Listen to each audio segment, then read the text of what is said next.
নমস্কার বন্ধুরা, welcome back to my channel Bengali job news. তো আজ আমরা আলোচনা করতে চলেছি ডক্টর অনিশ চট্টোপাধ্যায় স্যারের বইয়ের 39 নম্বর প্রশ্ন উত্তর থেকে। তো 38 নম্বর প্রশ্ন উত্তর এমসিকিউ আমরা আগের ভিডিওতেই দেখিয়েছি। তো 39-এর প্রথম প্রশ্ন রয়েছে, পৃথিবীর তাপমাত্রা স্থির রাখার জন্য কোন গ্যাসের ভূমিকা আছে? অর্থাৎ পৃথিবীর তাপমাত্রাকে কোন গ্যাস নিয়ন্ত্রণ করতে পারে, সেটি হলো কার্বন ডাই অক্সাইড গ্যাস অর্থাৎ CO2। পরবর্তী প্রশ্ন রয়েছে, দেখো, বায়ুমণ্ডলীয় গ্যাসীয় উপাদানগুলির মধ্যে কোন গ্যাসের পরিমাণ সর্বাধিক? অর্থাৎ carbon die oxide, oxygen, nitrogen এবং হাইড্রোজেন প্রতিটি গ্যাসই বাতাসের মধ্যে বর্তমান থাকলেও যে গ্যাসের পরিমাণ সর্বাধিক সেটি হচ্ছে নাইট্রোজেন গ্যাস। পরবর্তী প্রশ্ন রয়েছে, আগুন নেভানোর কাজে কোন গ্যাস ব্যবহার করা হয়ে থাকে? তো আগুন নেভানোর জন্য প্রয়োজনীয় গ্যাস হলো কার্বন ডাই অক্সাইড গ্যাস অর্থাৎ CO2। পরবর্তী প্রশ্ন, জীবের শ্বসনে কোন গ্যাস কাজে লাগে? এটি আমরা সকলেই জানি যে আমরা শ্বাস নিই অক্সিজেনের সাহায্যে। পরবর্তী প্রশ্ন দেখো, বায়ু কী ধরনের গ্যাসীয় উপাদান? বর্ণহীন, বর্ণযুক্ত, গন্ধযুক্ত নাকি স্বাদযুক্ত?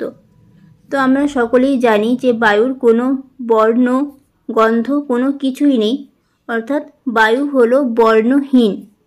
যদি গন্ধহীন থাকতো অর্থাৎ যেটাতেই হীন থাকতো সেটি হতো সঠিক উত্তর। এখানে রয়েছে বর্ণহীন, সেটি হয়ে যাচ্ছে সঠিক উত্তর, কারণ বায়ুর কোনো বর্ণ, গন্ধ কোনো কিছুই থাকে না। পরবর্তী প্রশ্ন, নিম্নলিখিত কোন গ্যাসটি জীবের পক্ষে ক্ষতিকারক? Carbon die oxide, oxygen, nitrogen নাকি হাইড্রোজেন? তো জীবের পক্ষে ক্ষতিকারক গ্যাস হলো কার্বন ডাই অক্সাইড গ্যাস অর্থাৎ CO2। পরবর্তী প্রশ্ন, উদ্ভিদ খাদ্য উৎপাদনের জন্য কোন গ্যাস শোষণ করে থাকে? উদ্ভিদ খাদ্য উৎপাদনের জন্য আমরা সকলেই জানি কার্বন ডাই অক্সাইড গ্যাস শোষণ করে থাকে, এবং আমরা যেটি গ্যাসটি ছেড়ে থাকি অর্থাৎ কার্বন ডাই অক্সাইড গ্যাস, সেই গ্যাসটি শোষণ করে থাকে উদ্ভিদ তার খাদ্য উৎপাদনের জন্য। বায়ুমণ্ডলে সাধারণত কোন উচ্চতা পর্যন্ত অক্সিজেন পাওয়া যায়? বায়ুমণ্ডলে অক্সিজেন পাওয়ার উচ্চতম স্তরের হলো 100 কিলোমিটার স্তরে অক্সিজেন পাওয়া যায়। উদ্ভিদের সালোক সংশ্লেষের জন্য কোন গ্যাসটি অপরিহার্য? Carbon die oxide, oxygen, nitrogen নাকি হাইড্রোজেন? তো উদ্ভিদের সালোক সংশ্লেষের জন্য প্রয়োজনীয় সেটি হচ্ছে কার্বন ডাই অক্সাইড গ্যাস। পরবর্তী প্রশ্ন দেখো, উদ্ভিদের দেহে প্রোটিন উৎপাদনের জন্য কোন গ্যাস জরুরি? উদ্ভিদের দেহে প্রোটিন উৎপাদনের জন্য জরুরি কিন্তু নাইট্রোজেন গ্যাস, সি হচ্ছে সঠিক উত্তর। পরবর্তী প্রশ্ন রয়েছে, বায়ুমণ্ডলে কোন স্তর পর্যন্ত বেতার তরঙ্গ প্রবেশ করতে পারে? ট্রোপোস্ফিয়ার, স্ট্র্যাটোস্ফিয়ার, মেসোস্ফিয়ার নাকি আয়োনোস্ফিয়ার? তো এখানে ট্রোপোস্ফিয়ারে স্পেলিং হয়তো কিছু মিস্টেক রয়েছে, তোমরা বুঝতে পারছো, দেখে নিও। তো বায়ুমণ্ডলের কোন স্তর পর্যন্ত বেতার তরঙ্গ প্রবেশ করতে পারে সেটি হবে আমাদের আয়োনোস্ফিয়ার স্তরে বেতার তরঙ্গ প্রবেশ করতে পারে। এবং প্রাকৃতিক পরিবেশে কোন মণ্ডল অতিবেগুনি রশ্মিকে প্রতিরোধ করে? অতিবেগুনি রশ্মি হচ্ছে বায়ুমণ্ডল স্তরে, বায়ুমণ্ডল স্তরে অতিবেগুনি রশ্মিকে প্রতিরোধ করে। নেক্সট প্রশ্ন, বায়ুর প্রায় 5 ভাগের 1 ভাগ কোন গ্যাস থাকে? 5 ভাগের মধ্যে 1 ভাগ থাকে হলো অক্সিজেন গ্যাস, বাকি পার্সেন্ট থাকছে এই যে carbon die oxide, nitrogen, hydrogen, এই যে গ্যাসগুলি রয়েছে সেই বিভিন্ন গ্যাসগুলি বায়ুর মধ্যে থাকে, এবং 1% থাকে হলো অক্সিজেন গ্যাস। পরবর্তী প্রশ্ন, বায়ুমণ্ডলের কোন স্তরে ওজোন গ্যাসের স্তর রয়েছে? তো ওজোন রয়েছে স্ট্র্যাটোস্ফিয়ারে। বায়ুমণ্ডলের ওজোন স্তর পাওয়া যায় হলো স্ট্র্যাটোস্ফিয়ার স্তরে। জৈব এবং অজৈব জগতের সমন্বয়ে কোন মণ্ডলটি গঠিত হয়েছে? বাস্তুমণ্ডল, বায়ুমণ্ডল, বায়ুমণ্ডল নাকি জীবমণ্ডল? তো জৈব এবং অজৈব সেটা হচ্ছে বাস্তুমণ্ডল। এবং পরবর্তী রয়েছে যে শিলামণ্ডল, বায়ুমণ্ডল, বায়ুমণ্ডল ও ও জীবমণ্ডলের সমন্বয়ে কোন মণ্ডল গঠিত হয়েছে? তো এই সমস্ত সমন্বয়ে যেটি গঠিত হয়েছে সেটা হচ্ছে বাস্তুমণ্ডল। বাস্তুমণ্ডল গঠিত হয়ে থাকে তাহলে শিলামণ্ডল, বায়ুমণ্ডল, বায়ুমণ্ডল এবং জীবমণ্ডল সমস্তগুলির সমন্বয়ে গঠিত হয় বাস্তুমণ্ডল। পরের প্রশ্ন দেখো, কোন প্রাকৃতিক চক্র ছাড়া সমুদ্রের অস্তিত্বই থাকবে না? একটা প্রাকৃতিক চক্র যেটা হচ্ছে জলচক্র। তো এই জলচক্র ছাড়া কিন্তু সমুদ্রের কোনো অস্তিত্ব পাওয়া যাবে না। কার্বন, নাইট্রোজেন, অক্সিজেন এগুলো না থাকলেও কিন্তু চলবে, বাট জলচক্র ছাড়া সমুদ্রের অস্তিত্ব পাওয়া যাবে না। নেক্সট প্রশ্ন রয়েছে, কোন গ্যাস তাপ শোষণ করে বিশ্ব উষ্ণায়নে সাহায্য করে? তো বিশ্ব উষ্ণায়নে সাহায্য করে সকলেই জানো, যেটা হচ্ছে কার্বন ডাই অক্সাইড গ্যাস বিশ্ব উষ্ণায়নে সাহায্য করে। পরবর্তী প্রশ্ন, রাত্রিবেলা উপত্যকার ঢালে নেমে আসা শীতল বাতাসকে কি বলা হয়? তো দুটো বায়ু রয়েছে দেখো, ক্যাটাবেটিক বায়ু এবং অ্যানাবেটিক বায়ু। তো যদি শীতল বাতাস বলে সেক্ষেত্রে হবে ক্যাটাবেটিক বায়ু, এবং এটা হচ্ছে রাতের বেলায়। আর যদি দিনের বেলায় হয় তখন হবে অ্যানাবেটিক বায়ু। তো এক্ষেত্রে সঠিক উত্তর হয়ে যাবে ক্যাটাবেটিক বায়ু।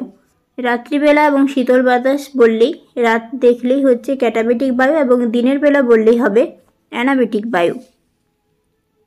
পরের প্রশ্ন রয়েছে, দিনের বেলা উপত্যকার ঢাল বেয়ে চলা ঊর্ধ্বমুখী গরম বাতাসকে বলে? আগের প্রশ্নেই বললাম যে দিনের বেলায় হলে সেটা হচ্ছে অ্যানাবেটিক বায়ু। তো আমরা সকলেই জানি যে রাতের বেলায় যে বাতাসটা আসে সেটি হলো শীতল বাতাস, এবং দিনের বেলায় সেটি হচ্ছে গরম বাতাস। তো রাতেরটাকে বলা হচ্ছে ক্যাটাবেটিক বায়ু, যেটি হলো শীতল বায়ু, এবং অ্যানাবেটিক বায়ু হচ্ছে যেটি দিনের বেলায় উপত্যকা ঢালে বয়ে এবং এটি ঊর্ধ্বমুখী গরম বাতাস। নেক্সট প্রশ্ন, বায়ুমণ্ডলের কোন স্তর মেরু প্রভা সৃষ্টি করে? তো বায়ুমণ্ডলের মেরু স্তর যেটাতে সৃষ্টি করে সেই স্তরটির নাম হলো আয়োনোস্ফিয়ার স্তর। নেক্সট প্রশ্ন দেখো, ভূপৃষ্ঠের প্রায় কত শতাংশ এলাকা জলভাগ? তো জলভাগের পরিমাণ হচ্ছে 71% রয়েছে জলভাগ, অর্থাৎ ডি হলো সঠিক উত্তর। ভূপৃষ্ঠের প্রায় কত শতাংশ এলাকা স্থলভাগ? জলভাগ যদি 71% হয় তাহলে স্থলভাগের পরিমাণ 29%। বায়ুমণ্ডলের শীতলতম স্থান কোনটি? তো শীতলতম স্থান হলো বায়ুমণ্ডলের মেসোপথ যেটা রয়েছে প্রথমে, সেটি হচ্ছে বায়ুমণ্ডলের শীতলতম স্থান।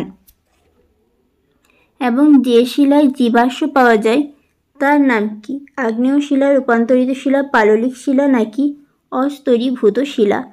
তো জীবাশ্ম পাওয়া যায় হলো আমাদের পাললিক শিলায় জীবাশ্ম দেখতে পাওয়া যায়। পৃথিবীর সবচেয়ে বড় বাস্তুতন্ত্র কোনটি? সবচেয়ে বড় বাস্তুতন্ত্র হলো বায়ুমণ্ডল, যেটি হচ্ছে সবথেকে বড় বাস্তুতন্ত্র। বায়ুমণ্ডল, শিলামণ্ডল, অজীবমণ্ডল এবং বায়ুমণ্ডল, এই চারটে অপশন রয়েছে, যার মধ্যে সঠিক উত্তর হচ্ছে অপশন বি। পরবর্তী প্রশ্ন দেখো, স্থলভাগের সর্ববৃহৎ প্রাকৃতিক বাসভূমি বা ন্যাচারাল হ্যাবিট্যাট অঞ্চল বলতে কোনটিকে বোঝানো হয়ে থাকে? তো ন্যাচারাল হ্যাবিট্যাট বা স্থলভাগের সর্ববৃহৎ প্রাকৃতিক বাসভূমি বলতে আমরা তৈগা অঞ্চলকে বুঝে থাকি। ঠিক আছে, পরবর্তী প্রশ্ন রয়েছে, সাইলেন্ট স্প্রিং বইটি কার লেখা? তো সাইলেন্ট স্প্রিং বইটি লিখেছে র্যাচেল কারসন, এখানে রয় জফলা হবে। তো র্যাচেল কারসন লিখেছে হলো সাইলেন্ট স্প্রিং এই বইটি। এটি কিন্তু ইম্পর্টেন্ট প্রশ্ন, এটি খুব ভালোভাবে তোমরা দেখে রেখো। নেক্সট প্রশ্ন দেখো, ট্র্যাজেডি অফ দ্য কমন শীর্ষক বইটি কে লিখেছেন? তো ট্র্যাজেডি অফ দ্য কমন শীর্ষক বইটি লিখেছেন হলো গ্যারেট হার্ডিন। ঠিক আছে, ট্র্যাজেডি অফ দ্য কমন শীর্ষক বইটি লিখেছেন অপশন বি যেটা রয়েছে গ্যারেট হার্ডিন। এবং র্যাচেল কারসনের যেটা আমরা প্রথমেই বললাম সেটি হলো, র্যাচেল কারসনেরটা আগেই বললাম যে সাইলেন্ট স্প্রিং বই লিখেছিলেন উনি, এবং ট্র্যাজেডি অফ দ্য কমন শীর্ষক লিখেছেন গ্যারেট হার্ডিন। নেক্সট প্রশ্ন, WCED যার full form world commission on environment and development, এটি অন্য কোন নামে পরিচিত? চারটি অপশন রয়েছে, Wanchoo commission, ব্রুন্টল্যান্ড commission, Simons commission নাকি শাহনওয়াজ কমিশন। তো এটির সঠিক উত্তর হচ্ছে ব্রুন্টল্যান্ড কমিশন, অর্থাৎ world commission on environment and development, যার অন্যতম নাম হচ্ছে ব্রুন্টল্যান্ড কমিশন। নেক্সট প্রশ্ন দেখো, WCED অর্থাৎ যেটা বললাম world commission on environment and development, এটা কোন সালে আওয়ার কমন ফিউচার শীর্ষক প্রতিবেদনটি প্রকাশ করেন? আওয়ার কমন ফিউচার শীর্ষক প্রতিবেদনটিকে প্রকাশ করা হয়, যার সাল হচ্ছে 1987। এখানে স্পেলিং মিস্টেক আছে। 1987 সালে আওয়ার কমন ফিউচার শীর্ষক প্রতিবেদনটি প্রকাশিত হয়েছে। নেক্সট প্রশ্ন দেখো, তো আজ এই পর্যন্তই রয়েছে। নেক্সট প্রশ্ন পরবর্তী ভিডিওতে আপলোড করা হবে। তো ভিডিওটি ভালো লেগে থাকলে অবশ্যই ভিডিওটিতে লাইক এবং শেয়ার করতে ভুলো না। আর চ্যানেলে নতুন হয়ে থাকলে অবশ্যই চ্যানেলটিকে সাবস্ক্রাইব করে দিও। ধন্যবাদ।